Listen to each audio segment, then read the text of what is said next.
Comptroller General of Nigerian Immigration Service, Kemi Nandap, says the sponsors of End Bad Governance protest in the diaspora are on a watch list and they'll be arrested when entering the country.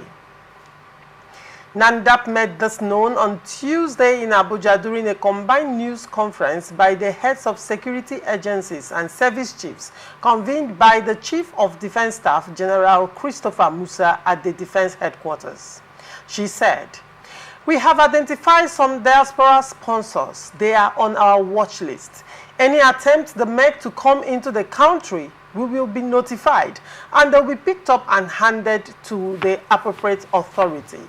The immigration boss said the service had, in response to the protest, deployed more officers to the borders, both land and airports, to ensure effective manning of those entry ports. She said that the Nigerian Immigration Service has also stepped up surveillance to prevent foreign intervention in the country. The Inspector General of Police, Mr. Kayode Egbetokun, also said that the police had uncovered some sponsors but declined giving further information on them. Egbetokun said that some accounts of such individuals had been blocked, adding that many of them reside abroad. Also, the Director General, Department of State Services, Mr. Yusuf Bichi, represented by the service spokesman, Mr. Peter Afunaya, said that the service was monitoring those concerned. He added that the service was also working with the Nigerian Financial Intelligence to identify more persons behind the funding of the protest. The news agency reports that the service chief led the service chiefs and heads of all the security, intelligence, and paramilitary agencies to brief newsmen on the nationwide protest. Judge, what is your take on this matter? Okay, let me say that what the security agencies have done, it is normal for them, given the situation of the country today. The protest is gradually, turning out violence, and people have been calling for regime change. People have been calling for military to take over. People have been waving flags of other countries, So obviously, the military heads, in collaboration with the president, the government is agitated. They are not okay with it. So what they have done is to, expand their searchlight to find out who are actually the sponsors of this protest, because it is believed that people are sponsoring. That is the belief. The reason is that for everything you must have leadership. Generally, you will understand that Nigerians from the grassroots level are hungry, so people are taking advantage of it. But people started this whole process. You and I know that those at the grassroots did not on their own, come up with this end bad governance. People started agitating, and it became something like people took advantage of it because at this point they're already down, so let us all die. That is what happened. So the government have identified some of them, and from what we just saw here now is that some of them are outside this country. You understand? Particularly, well, I don't want to mention them from what we heard. We also have heard one or two, but that is that. People are sponsoring. So the government have said that we'll pick up this people any day they come into this country. No government will sit idly and allow the government to be overrun by whether hoodlums or miscreants or even those who are genuine agitators. No government will sit idly. So what they have done is normal, and I believe that they will act it to the letter. You understand? They might even go further to go outside this country to affect some of these things if it comes to that level. Because at the level the protest is going... Probably the extradition of Nnamdi Kanu might play out in this instance. This thing can happen. That script will play out. If it gets to that level where the government can no longer manage the situation, and the sponsorship is still coming hard from that place, they can decide to call the government of the nation where these people reside to say, please extradite one or two persons. Because they are the people, adding fuel to, the flame. No government, to be frank with you, the federal government have lost a lot, not just in terms of revenue. What else? I don't think that the president and the handlers of this government are sleeping. If you see what is happening in the north, it's like coming like a white fire. Down here, in fact, what I even witnessed in Rivers State yesterday was something, difficult, different from what I have seen earlier when the protest started. So is there a possible hijack going on? Do you think there's a possible hijack going on, or you think that people probably, because if you observe, it appeared that the protests now escalated and took a different dimension, particularly in the north, after the presidential address? Yes, what I believe is that there are sponsors to these protests, and those people are not sleeping. All right. They are working. Because if you look at some part of the country, the protest appears to be mild. Yes. You understand? So when you look at the north, it's becoming something else. I saw a video where people were chasing security men who had guns. These people had sticks, chasing them away. Destroying properties of both the government and individuals and things like that. So I believe those people who are sponsoring this are also putting pressure on those states that have not intensified what they are doing. What happened in Rivers State yesterday? Possibly today, is beyond what we've seen when this protest started. I traveled recently to Abeokuta. It was tough. When we got from Port Harcourt we traveled on Friday last week. From Rivers State to Delta State, there was no issue. The moment we got to Edo State, I was asking myself if there was a government in that state. For every 100 meters we get roadblock, serious roadblock. They will keep people for an hour, 2 hours without movement. At some point, even people who had emergency, we are crying. They had to, give a controlled access to 1 or 2 ambulances to pass. The other persons were there. At some point, when the pressure became too much, they started collecting money. The same people, I was asking, if you feel that this thing is the government, we are not the government, we are the same people like you. Why are you collecting money from us? We got to somewhere in Edo State, those people say, we are not even collecting any money. Everybody will be here till 4 p.m. Whether you have emergency or not, So the protest is intensifying. The government is not sleeping. I'm sure that is the reason for, the meeting of the security head to identify those who are sponsoring this.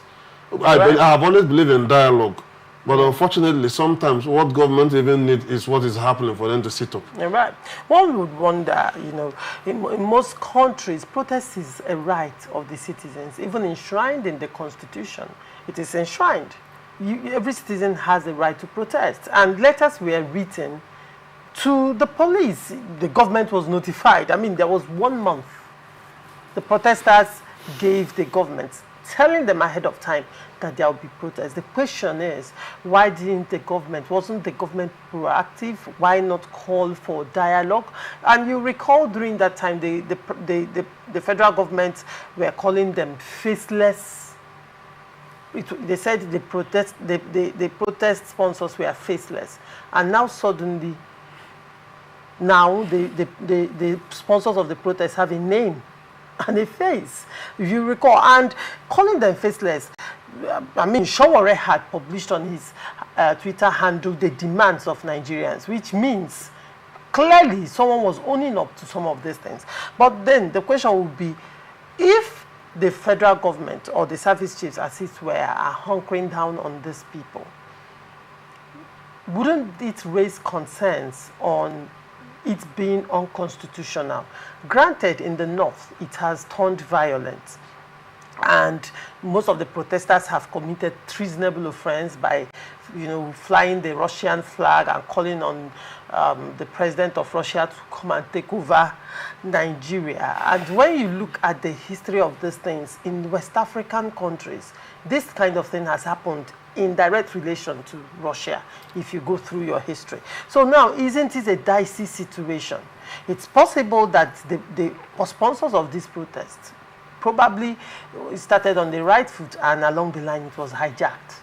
Yeah, that has been my position from the beginning. I was against the protest from commencing. Because you had fear of hijack. I have my reason. The few times I've witnessed their movement, their procession here in Port Harcourt, quite peaceful. But in that peaceful movement, I identified few criminals, non-criminals. You identified? Yes, that I know. We are looking for an opportunity. These guys were just there. If you go to interview them, please, can you tell us exactly what's happening? They cannot tell you anything.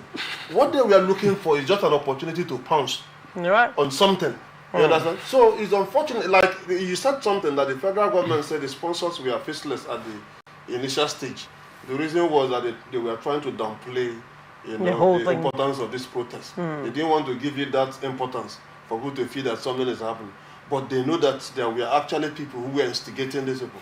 If the protest had gone on peacefully, like it has been going on so far in some part of the country, normal procession, we want end to bad governance, we want this and that, making their demand. I'm sure the government will not want to go after anybody because, like you said, constitutionally, the protest is guaranteed. Yeah. But when you have gone beyond what is, that's what we call peaceful protest, to begin to loot, destroy government properties, begin to kill security agents, the government will not sit idly. Yes. The primary responsibility of every government is protection of lives and property. All right. That is the basic thing. So they will do everything within their power to go against the head that is sponsoring this protest. And I'm sorry for them. All right. Lan, what is your take on this? Well, Choma, my brother has highlighted on some issues, but I think I want to beg to differ in some cases because this End Bad Governance Protest, if you ask me, is the volume 2. This is not the first time. And this is a continuation of the NSAS. Because if you recall vividly, if you follow the NSAS protest, everything that happened during the NSAS, the way it started is the same way it's going about. But the only thing is that our leaders and our political office holders have always continued to neglect those that they represent. And that's the honest truth. I'll tell you one thing. Benjamin Disraeli in the year 1748 said that no government can be long secured without a formidable opposition. And on different forums, I've been here with you, Choma, we've continued to politically do analysis on how the leading APC have continued to incite and instigate crisis in different political parties so that there won't be opposition political parties. And now the people have seen that the APC-led federal government has turned practically all the agents of government, including other arms of government that are supposed to, engage and initiate checks and balances, to become parastatals, for the APC. And now the people are taking it upon themselves. As much as I am somebody who advocates for peace and for constitution to be, adhered to the letter, I think that our leaders always neglect their priority. Because take, for instance, look at what happened in Abuja precisely. The protesters continue to, inform the government of the day that there is crisis. We saw what happened. My learned and respected elder statesman, Senator Lindume, was on Arise TV and informed Nigerians, including the international community, that a house that is set ablaze, nobody goes hunting. That the president has continued to act as if this hunger in the country is a normalcy. And for crying out loud, the thing you don't manage when it is very, very tiny, when it becomes bloated, you can't handle it. And that's exactly what is happening. For our security agents to come together and have a sitting, I can tell you with all confidence that if this government of the day want to find out or fish out those who are sponsors of this protest, they do. They have all the prerequisites and all the functionalities, because there are no ways finances travel or traverse within accounts that you can't trace. There are no way activities, there are cameras here and there. We have all the security architectures and apparatus we need. But the truth is that, like I said, the North earlier started informing the government of the day that there's a lot of things that, the leadership of the day has continued to ignore against the people. And as much as it is very painful to admit, I must tell you the honest truth, Nigerians are wailing. Is inexorable for the government of the day to continue to, neglect those who are the real government. Who are the real government? It is the people. And when you continue to ignore the people, you continue to push somebody to the wall. Believe me, when they have the opportunity to bounce back, it becomes an issue. Like my brother reiterated, he said that there are hoodlums who have nothing to offer, but they're only waiting for, the spark of the flame. And these are people that have also continued even to be the tools used by politicians to hijack the will of the people. You will agree with me that the last general election, we know what happened in Nigeria. We are not here to discuss who won and who lost. But what we are trying to make out of it is that you see people come out publicly to say that this is the people we voted for, and their will being subverted by agents of government like the INEC. I'm very, very confident to state that anywhere I find myself. You understand? So, but what I'm trying to say now is that our security agents need to up their game. All right. We continue to see in Nigeria is the only country today in the world, I stand to be challenged, where security personnel are killed and nothing is done about it. As a matter of fact, it's been celebrated. Just like he said, I was watching on TV in Kano, where some of the protesters, we are playing around with some of the gunboats and the bulletproof vehicles of the police. And you ask yourself, how did these people get access to these things? They are still members of those who are public office holders. You understand? So, but what I'm trying to say is that Nigeria needs to sit up. As a matter of fact, I expected that the speech of Mr. President would have doused the tension. But instead of Mr. President to do a proper consultation, like one of the governors said, Governor Bala Mohammed, he said the president came out and made a public speech even without consultation, which is the honest truth. Because what is happening in Niger State is far different from what is happening in River State. Here we find ourselves. What is happening in Abia State is far different from what is happening in Benue State. But when you put all of them into consideration, you cannot be able to come up, what are the major issues? Let's not go about religion. Let's not go about ethnicity. Let's not go about segmenting this issue that people are sponsoring this as a result of maybe Russia, like what is happening in some part of the African countries, like what happened in some part of the West African countries, whereby, they said it's still being alleged until, it is publicly confirmed, because we don't have any confidential statement to that Russia was behind most of those issues. But now, believe me, even as a little child, Choma, there's a way your parents will discipline you. You will find rest in the arms of an external person who gives you hospitality.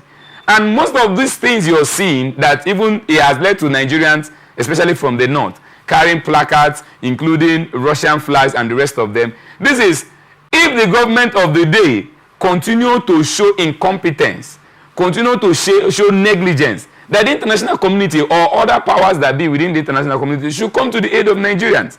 But I would not advocate for that, because this democracy that we have found ourselves is one of the two that will take us to the dream of our hearts. So, and you know that Theodore Roosevelt, one of American presidents, said that the future belongs to those who believe in the beauty of their dreams. I'm an advocate of Nigerian future. And I continue to say that democracy is the only way whereby we can be able to achieve most of these things in terms of harnessing most of our natural resources, and as well as bringing out the best of Nigeria to the public, especially to the international community.